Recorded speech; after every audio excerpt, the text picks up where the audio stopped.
Alright, hello. Today I'm going to be reviewing the Zowie EC3-C. This is the newest shape from the legendary mouse manufacturer Zowie of BenQ. It's also part of their new C series that aims to bring a lot of modern features to their classic lineup of mice. Right now this is one of my main rotation mice, so I'm very excited to get into this review for you guys today. So, first thing you notice right off the bat is the Zowie build quality, of course. This thing is solid. It has no flex, no deflex, and it has an overall premium feel in hand. This right here is the reason you get Zowie. You are paying a premium price, but you are getting a premium product. I cannot overstate this enough. This mouse feels incredible. Now, the most important thing that changed with the C series, in my opinion, is the reduced weight. This mouse, the EC3, weighs in about 75 grams with some cable. This makes a mouse feel much better to use than the past Zowies, in my opinion. The S2 that I have here, for example, weighs in about 85 grams, and while this is still very usable for me, I find myself being uncomfortable with its weight. But the EC3 at 75 grams feels instantly comfortable and honestly just feels great. 75 grams is also in the more standard range of mice, so I feel that a lot of people are going to end up liking this. I personally would prefer lighter because, of course, I am the M2K, so I am of the belief that there is no such thing as too light. You can always go lighter and it will always be better. But weight is, of course, a personal preference, so I feel that 75 grams puts it into a more common range that more people will be able to enjoy. Now, the scroll wheel was also updated with the C series. It has the same classic Zowie feel of hyper-tactility and a good amount of bounciness, although I do have an issue with mine. As you can see here, when I just wiggle the scroll wheel, I can get it to move without actually actuating in up or down. This makes the scroll feel very loose and overall kind of cheap in my opinion. I still like it overall because I am just a fan of hyper-tactile scroll wheels, but this looseness is definitely off-putting. You'd also almost hear a little bit of the rattle in there. That is because you can physically feel the scroll wheel bouncing up and down. And you can also get the wheel to get stuck in one of the in-between positions on the scroll. See if I can get it here. Yeah, see, like right here, it is stuck right in between up and down. If I just nudge it in either direction, it instantly actuates. And it's very easy to replicate. This is very annoying. So overall, the scroll wheel, while I like it, personally for my preferences, it's not great and there's a lot of room for improvement. The clicks are the same as the old Zowie mice. They're the classic medium tension Juanos that you guys all know and may or may not love. Overall, they have decent tactility with a nice cushiony feeling on both the pre and post travel.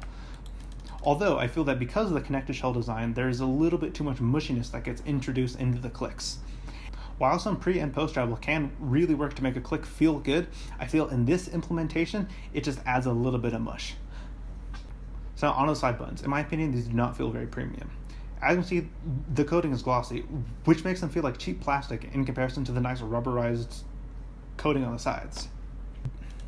They also have the feeling where the click just bottoms out into the shell instead of having a nice crisp backing on it. This leads to introducing a little bit of mushiness, but thankfully the clicks themselves are quite snappy, so it's overall a wash, I would call it. Now, the coating, like I mentioned, it is rubberized and feels extremely grippy for my hands. I'm extremely sweaty, so I need a coating that works well with moisture, and I find that this works out well.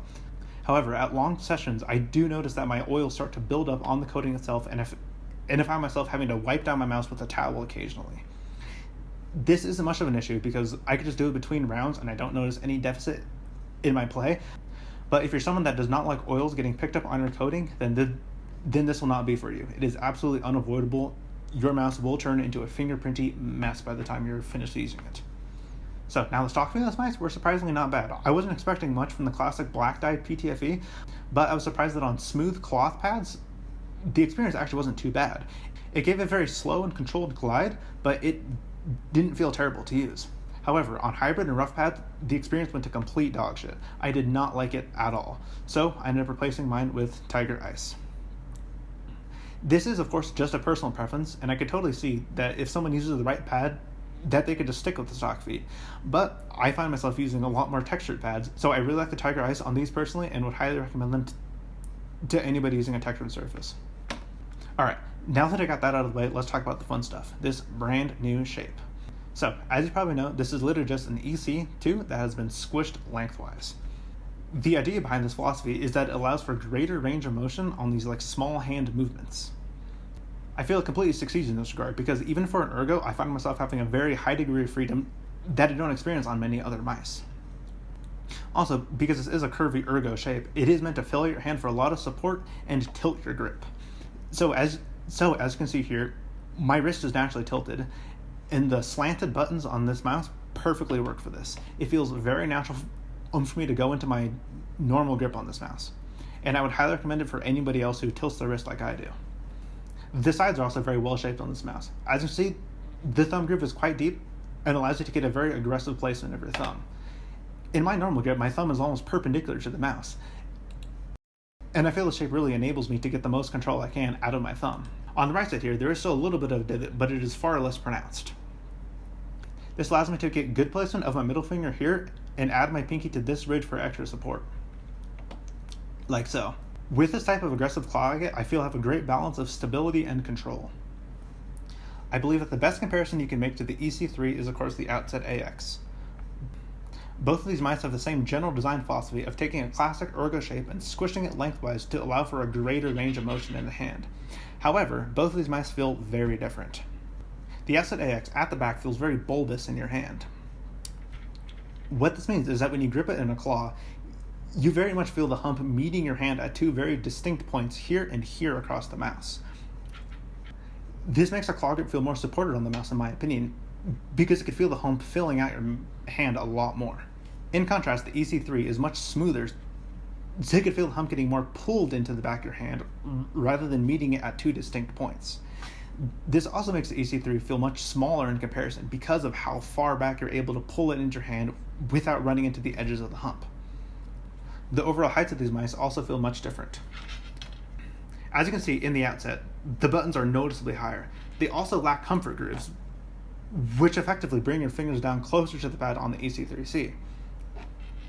The back slope also occurs quicker on the Outset in comparison to the EC3-C. This also makes the mouse feel higher in the hump towards your hand. The taller feeling of the Outset AX puts your wrist at a higher angle in comparison to the EC3-C. This is of course a preference thing, but I myself prefer the lower wrist angle that a shorter button height provides. While these mice do share the same design principles, the Outset feels notably taller and overall wider in your hand, so I feel that this would be more suitable for average hand-sized people. While the EC3-C feels much shorter in comparison, so if you have smaller hands like me, like closer to 18 by 9 centimeters, then I believe that this mouse will be the way to go. Alright, so now onto my in-game performance. Right now, this mouse feels incredible for me to use in-game. I naturally use a very aggressive, tilted claw grip, and I feel the shape is made for it. All my fingers get put right in the correct spot, and I feel I have a good amount of control over it. I feel that the shape allows a fantastic balance of stability from the curvy ergoness, and also a high range of motion that you only find in small mice. I feel that this balance is quite unique, and I really haven't experienced anything like it yet. However, I do feel that my pure mouse control suffers a little bit because of the high button height compared to something like the M2K, XM1, or NP01. But these larger movements where I can leverage the entire range of motion that it provides and utilize some of the stability feel superb. Because of this, I do find myself having to lower the sensitivity sometimes to compensate, but this isn't much of an issue for me, and I feel that it more than makes up for itself. While my raw aim may not be the best, the amount of comfort and security I get from an ergo offsets this and makes me feel very comfortable and confident. This mouse, I feel, almost gives me a psychological buff. It just feels so comfortable and solid in hand that I know that I can go into a situation with confidence. I feel that if you have hands similar size to mine, that is 18 by 9 centimeters, and you have a more aggressive grip like I do, you really can't go wrong with this mouse. This definitely gets my highest recommendation, and it will continue to be one of my favorites to use in game. Thank you all for watching. I'm planning on doing a lot more peripheral reviews in the future, so stick around if you want to see more of those.